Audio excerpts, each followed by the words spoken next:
Nih, mau request. Hah?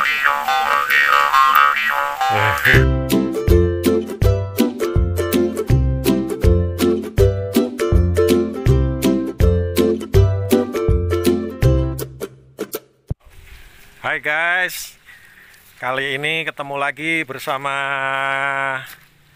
kita untuk mereview atau mengungkap informasi tentang situs Megalitum Gunung Padang yang ada di daerah Cianjur. Situs ini sudah ditemukan mungkin 10-an tahun yang lalu atau 20 tahun yang lalu. Untuk lebih jelasnya, kita akan interview dengan juru kunci atau yang dituakan di kawasan ini, yaitu Pak Yusuf. Ya, kali ini kita akan ketemu dengan juru kunci atau kuncen ya Pak? Juru pelihara atau juru pemelihara, yaitu Pak Yusuf. Beliau ada di sebelah samping saya. Untuk lebih jelasnya atau kita lebih tahu informasi yang lain, kita akan tanya-tanya sebentar tentang informasi situs Gunung Padang ini.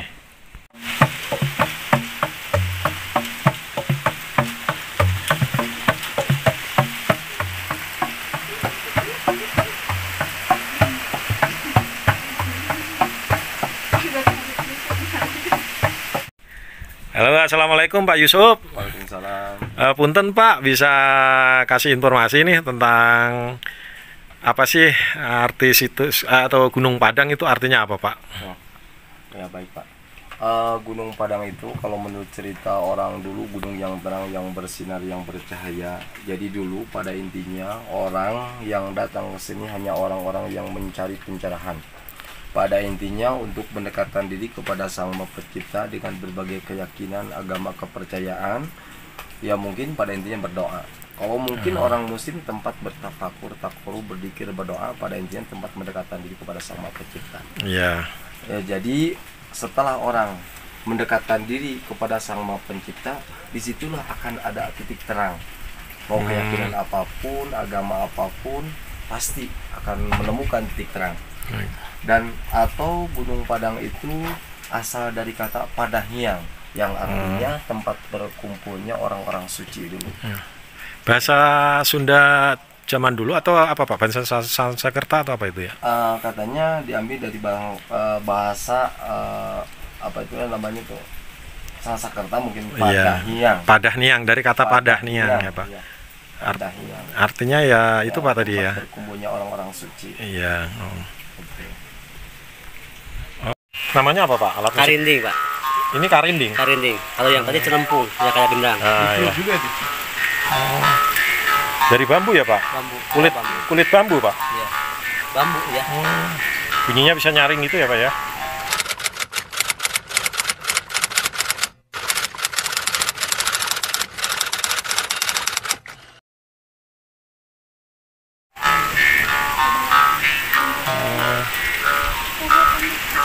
Kalau ada Aku katanya. Oh iya, naon Pak? Oh, ini namanya celempung. Celempung. Oh, ini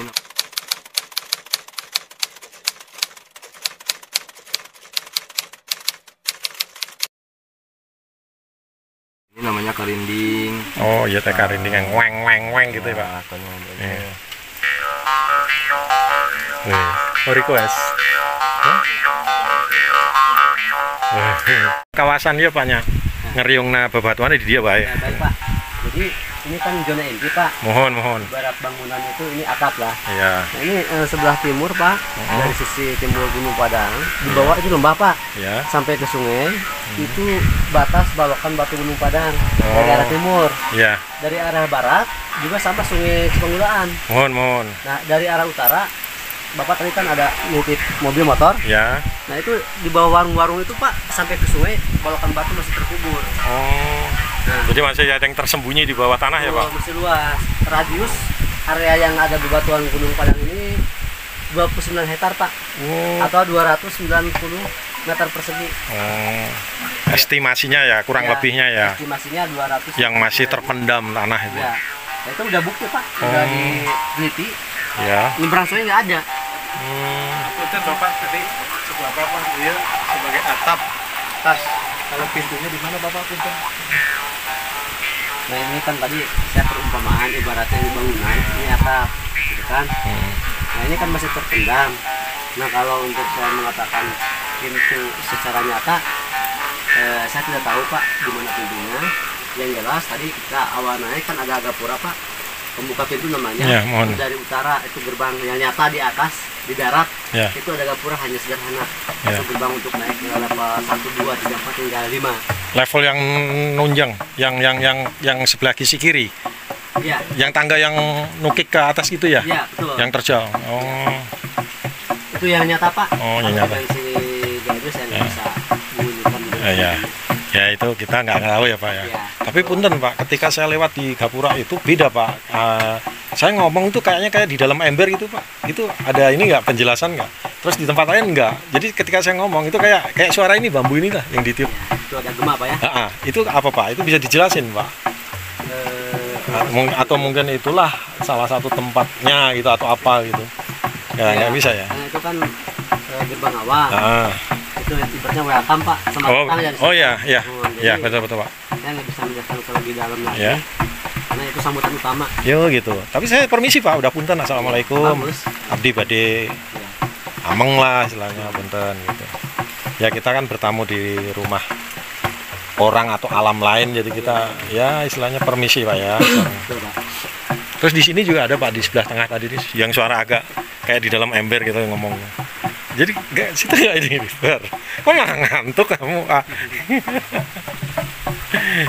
Karena yang Bapak alami menurut Bapak Ya. seperti ngomong ada di dalam ember. Ah, Nah, artinya titik-titik itu energinya kuat. itu.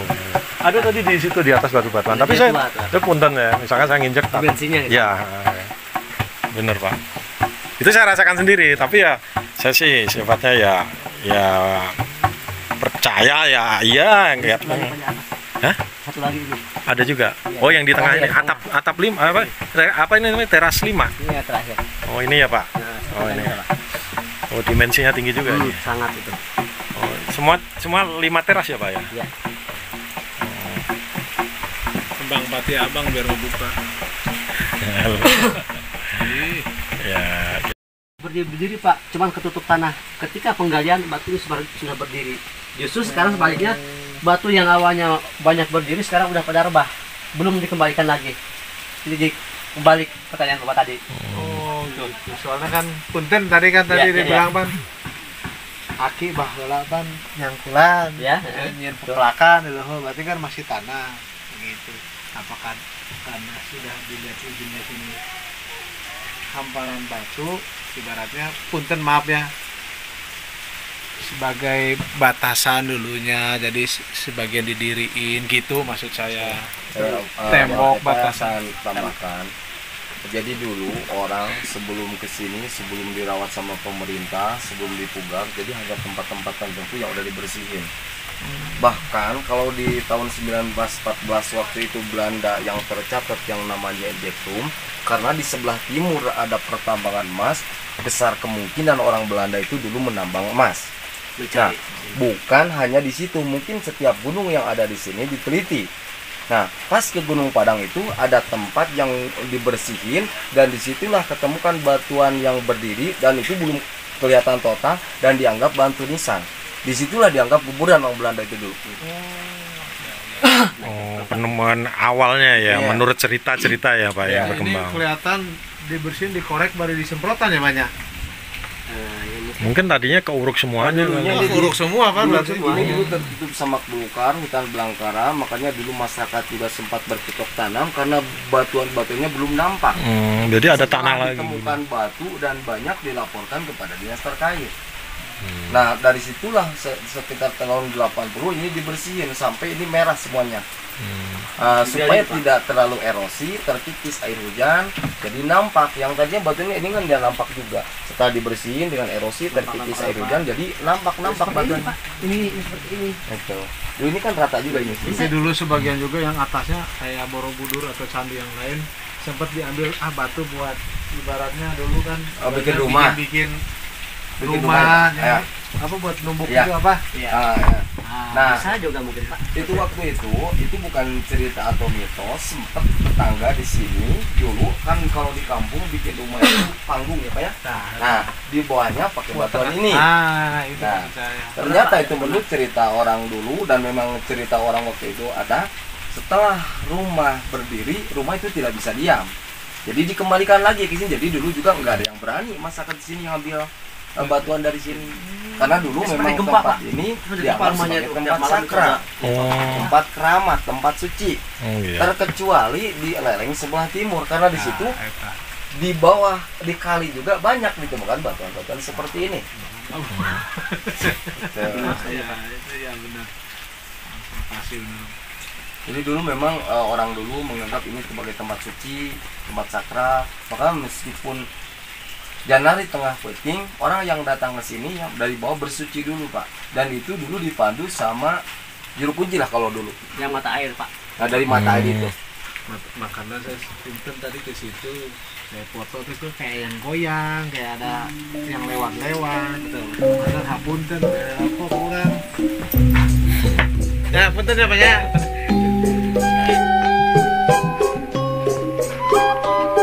Kita naik ke teras 5 guys, tempat teras yang terakhir katanya, bersama Bapak peliharaan kita, Pak Yusuf.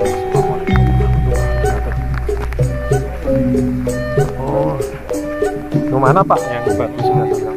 Oh iya, ini kawat ini ya. Ini adalah batu singgasana. Ada berapa tempat Pak? Ada di sini mungkin apa ada 4, 1, 2, 3, 4.